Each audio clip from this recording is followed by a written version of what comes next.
ঋণগ্রস্ত অবস্থায় ওমরা করা যাবে কিনা? ঋণগ্রস্ত অবস্থায় ওমরা করতে পারেন যদি ঋণ পরিশোধ করার মতো ব্যবস্থা থাকে, টাইম নেওয়া থাকে, সেই টাইমের পর তাকে পরিশোধ করবেন সেই সুযোগ থাকে, এদিকে আপনি অন্য ব্যবস্থাপনা ওমরা করছেন, সেটি জায়েজ হতে পারে। কিন্তু ঋণ দেওয়ার খোঁজ খবর নাই, দেওয়ার সদিচ্ছাও নাই, পাওনাদারের প্রেশারও আছে, সেটা বাদ দিয়ে আপনি সেটাকে এড়িয়ে আপনি ওমরা করছেন, নফল ওমরা করছেন, সেটা আপনার জন্য জায়েজ হবে না।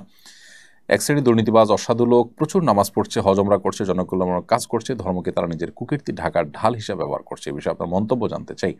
তারা জানেন না যে এই সমস্ত ধর্মীয় কাজ কাম এগুলো তাদেরকে আখিরাতে মুক্তি এনে দিবে না, আল্লাহর প্রিয়পাত্র করবে না, বরং দুর্নীতি করার কারণে, অর্থ আত্মসাৎ করার কারণে তারা তাদের তাদের গন্তব্য জাহান্নামের দিকে তারা নিয়ে যাচ্ছে। এটা হলো গাছের গোড়া কেটে আগায় পানি দেওয়ার মতো অনেকটা। আপনি কাজ করছেন অন্যায় এবং হারাম উপার্জন করছেন, আবার এদিকে কিছু নামাজ রোজা করে সেটাকে হালাল করার বা সেটাকে আপনি রিকভার করার চেষ্টা করছেন। এটা একটা ব্যর্থ চেষ্টা ছাড়া আর কিছুই নয়। ইসলাম সম্পর্কে ভুল ধারণার কারণে আমাদের দেশে দেখা যায় যে খাদ্যে ভেজাল দেওয়া, নানাভাবে দুর্নীতিতে লিপ্ত হওয়া মানুষগুলোর মুখে দাঁড়িয়ে তারা নামাজ কালাম পড়ছেন, আবার এই কাজগুলো করছেন। আল্লাহ আমাদেরকে ইসলামটা বোঝার তৌফিক দান করুন। আপনি অনেক বেশি নামাজ রোজা, অনেক বেশি নফল উমরা করার দরকার নাই, নফল হজ করার, নফল আপনার আমল করার দরকার নাই।